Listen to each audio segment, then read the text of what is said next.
Hey, what is up guys? This is Nesh from MST.TV here, back with another Market Watch episode. So for today's episode, we're covering some more cards that we've seen trending on the market over the last week or so. However, these are cards that were probably pretty easy for a lot of us to overlook. Now, some of the major ones on the market are cards that everybody knows about. Things like Mulcharmy Perulia, number C104, those are big movers that have everyone's attention. But beyond that, there's a ton of smaller cards that players are gradually picking up over time. Some of these are cards that support those big three decks from Justice Hunters, but others are for some of the rogue, non-meta decks that players just want to play for fun. All of these movements are still very important because over time they could carve themselves bigger roles in the format, so we want to be aware of them early on. Let's get started. Kicking things off, we're going to talk about a bigger card that I don't see many people actually talking about, and that is Striker Ace Kagari. So Kagari is the best of the Link ones in the Striker deck, as it can add any Striker spell from your graveyard back to your hand whenever it's summoned. It is a pretty simple card, but this card is currently trending on the market for a couple of different reasons. First of all, this is actually a card that gets played in the Yummy strategy. Generally, they play a small engine consisting of just Engage and Hornet drones. They use it to bring out Kagari as well as the Striker Ace token. Because of the way that the Yummy strategy works, this lets you bring out any of the level 2 Yummy synchros on its own, meaning that in Yummy, Engage is a 1-card starter.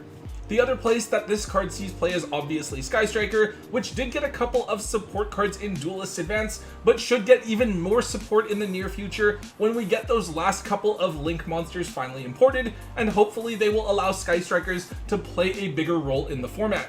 Now with Kagari, it actually has quite a few different low rarity printings, but not many high rarities. For whatever reason, we never ended up getting a QCR printing of Kagari, which I kind of find strange for Konami to have overlooked. But for high-end printings, we really just have the ultimate rare printing from OTS Tournament Pack 8.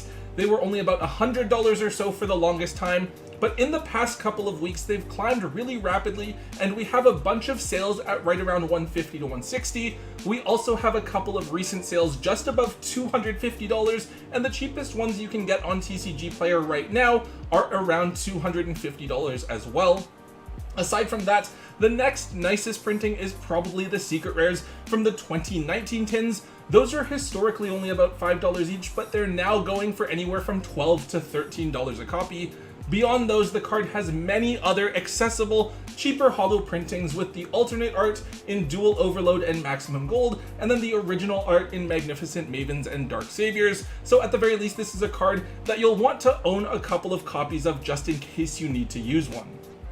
There's another card here that actually could see meta usage in the near future, and that is Infinitrack Riverstormer. So this card is a rank 5 that's intended to be used by the Infinitrack deck. That pure strategy never really did anything, but this card is probably more well known for its use in the Earth Machine pile deck. Now, aside from the fact that this card is generic, the part of this card's effect that we really care about is that you can detach a material from it to add an Earth Machine monster from your deck to your hand. Now, this card is being looked at as a tech option in decks that are making use of the K9 cards, either as an engine or the pure strategy, because it allows you to search for Therion King Regulus. Regulus is a monster that you can basically special summon for free and equip with a machine, and this provides you with a free Omni Negate by sending Regulus from your field to the graveyard. This really works because the K9 cards don't really lock you into anything, so Riverstormer gets you access to this negate and then can be used as a material for something else. With Riverstormer, fortunately, it did get an ultra rare reprint in the tins, and those are still under $1 each, so very cheap and accessible. However, players wanting to bling out their deck in the highest possible rarity will need to pick up the original secret rares from back in Infinity Chasers. That was already not a great set since Infinitrack, Witchcrafters, and Evil Eye were all rogue decks at best, and the set came out long enough ago that the secrets are going to be pretty difficult to find. At the very least, even if you aren't interested in building K9 on release, pick up a copy of the Ultra version of Riverstormer as well as a cheap copy of Regulus, just in case you do decide to pick up the engine down the road. I do want to take a second to remind all of you to check out our website, MSTmerch.com. Now, over at MSTmerch.com, we have everything that you will need to optimize your Yu-Gi-Oh! Tournament experience. We have the basics with white, black, pink, and our new purple matted sleeves, which are my personal favorites, as well as smooth and matted sleeves to double sleeve your valuable cards and sleeves with for tournament play. But we also have some other items that you can really use to customize your collection. We have amazing foil sleeves, including some with the MST.TV logo, and dividers and subdividers so that you can keep your collection perfectly organized and easily accessible. Regardless of if you're a competitive or casual player, I'm certain that you'll find something that you will enjoy over at MSTmerch.com. Alright, so I said we'd be looking at some weird cards today, and this is definitely one of them. We have Nesh Shadal Genius. So this is one of the newer Shadal monsters, having come out in Ghosts from the Past back in 2021. Honestly, I kind of forgot that this card even existed. I don't think that pure Shadals have ever actually used this card. Its flip effect is pretty bad, but its send effect is actually quite strong. If this card is sent into the graveyard by a card effect, you target an effect monster on the field and neither player can activate that monster's effects on the field for the rest of this turn. It's a neat card since it prevents activation rather than negating the effect, but basically this freezes an opponent's monster for the turn. Now recently, we've seen Gem Knights at the NAWCQ choosing to play Shadal Fusion in a build that's a little bit more dedicated to going second. They did play one copy of Genius. I think generally though, when people think I'm splashing the Shadal engine, the first thing they jump to is Shadal Dragon because that's what deals with back row. Genius is a good second option to include though. The other thing that is worth noting is that Dracotail actually might look to use this card as well in the near future. The OCG is actually running Dracotail with 3 main deck copies of Shadal Beast, hoping to make El Shadal Winda and draw a card in the process, but maybe players here in the TCG will adapt a little bit differently and aim to replace it with a copy of Shadal Genius for the potential to shut down an opponent's monster. With this one, I don't believe it was short printed or anything like that, but it does have just the one ultra rare printing from Ghosts from the Past. It's never been reprinted. As a result, the card is going to cost you about $7 to $8 for a single copy, which is a lot considering that it has been under $1 for basically all of its existence. Just something that's worth noting and digging up out of your bulk if you can find it. This is definitely something I could see randomly being included in a side set or an OTS tournament pack, so bring these to your locals over the next couple of weeks and see if you can get some value out of them. Next up, we have Vell Cart. So this is a support card for the new Vell deck. It's crazy because this card's really good, but I think the field spell is actually the absurdly broken card in the deck, and even with those two really strong cards, the deck kind of sucks. But Vell Cart lets you reveal 2 new Vell monsters from your deck. Your opponent picks one for you to add to your hand, then you also get to add a corresponding ritual spell from your deck or graveyard to your hand. So yeah, of course, for the new Vell theme, this card is really good. It's basically their own pre-preparation of rites. So in Duelist Advance, New Vell actually did get a couple of new support cards. Of course, I don't think it was anything really game-breaking or going to make them meta-relevant, but it has actually gotten a bunch of people interested in playing the strategy. Now the interesting thing here is that New Vell is the one theme from Wild Survivors that didn't get reprinted, as both Vanquish Soul cards and the Transcendosaurus cards were reprinted in last year's tins. As a result, Vell Cart is actually pretty expensive now. This card has for the most part been $8 to $10, and it was only $10 as recently as a couple of weeks ago, but has now jumped up all the way to $17 per copy. With this one, I feel like we have to assume it's going to be reprinted in the future. The weird thing is that since it was in last year's tins, I don't think they would just randomly move it over to the following year, so we might actually have to wait for Konami to throw it into some sort of obscure product. With this one, if you own them but you aren't doing anything with them, you definitely want to move your copies with this recent price spike, since any sort of reprint will instantly cause this card's price to collapse. On to the next one, we have Black Garden. So this is actually related to some upcoming support that we're getting in Doom of Dimensions. I believe that on Monday we looked at Garden Rose Maiden spiking in price because of the new Black Rose cards that were just revealed in the OCG. Well, it seems that players are jumping on Black Garden here as well, as it is of course one of the main cards of the theme that a bunch of other cards allude to. Black Garden is something that hasn't really seen play in a long time. I used to run this card in Chainbeat, which is one of my all-time favorite decks, but I don't think that any top tier strategies have really used it. To be fair, it has very specific effects. It cuts the attack of all summoned monsters in half, it gives your opponent a token if you summon a monster and vice versa, and it also allows you to tribute all plants on the field, not up to, it has to be all of them, in order to special summon a monster from your graveyard whose attack points equal the total attack of all the destroyed plants.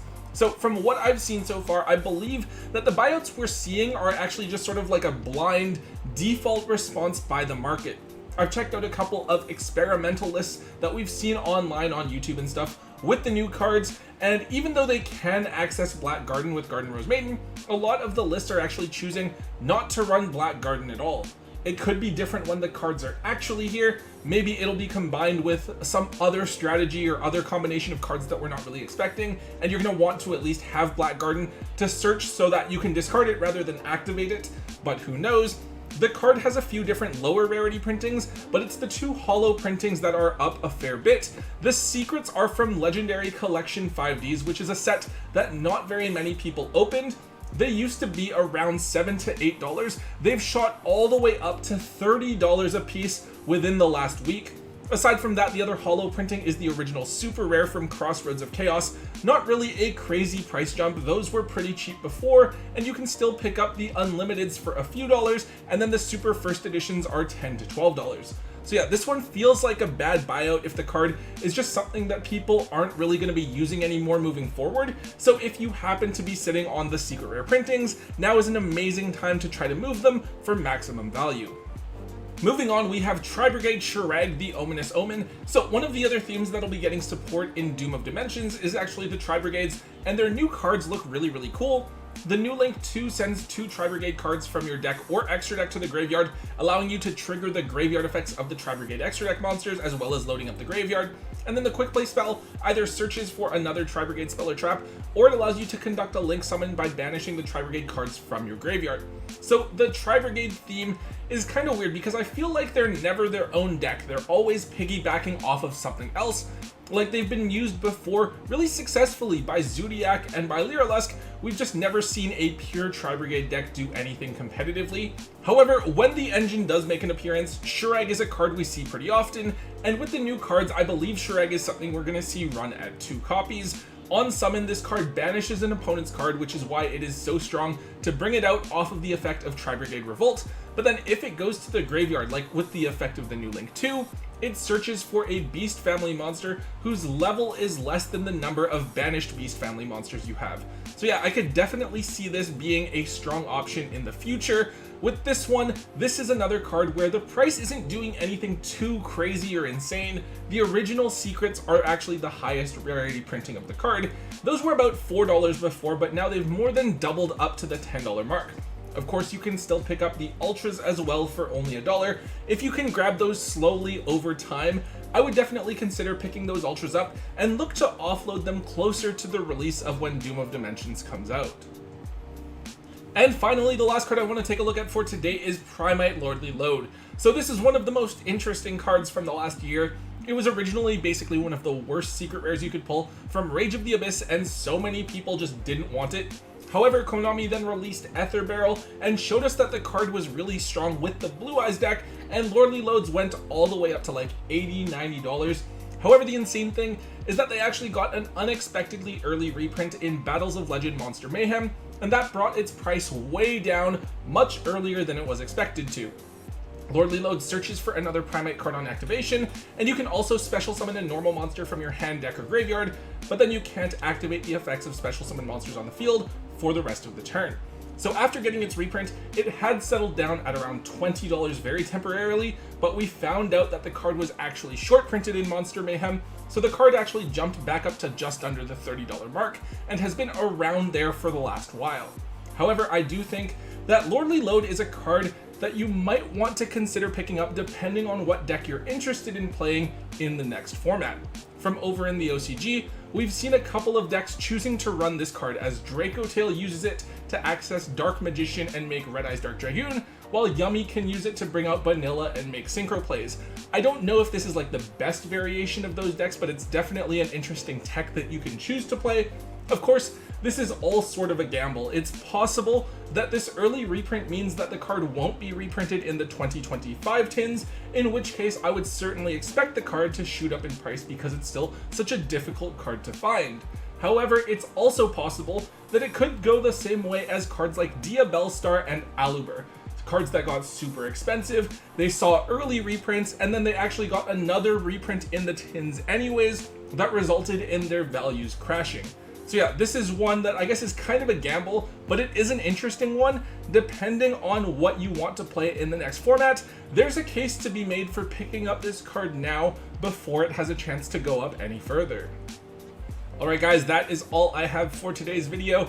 Definitely a ton of fun things to talk about today. I really like it when we have these small, obscure cards that no one's really thinking about, and those are the ones that shoot up out of nowhere. Those are also the cards that we generally tend to make the most profit on, because wild cards like number C104 or Mulch Army Perulia, they're cards that everyone's kind of aware of, but they're also things that people are only trying to pay a certain percentage for, and they're harder to pick up when people are expecting them to go up in price. But cards like the ones we talked about today, like Nesh, Shadal, Genius, like no one has their eyes on them, so you can generally get them for pretty cheap beforehand, and then when they do go up, you can make a ton of profit there.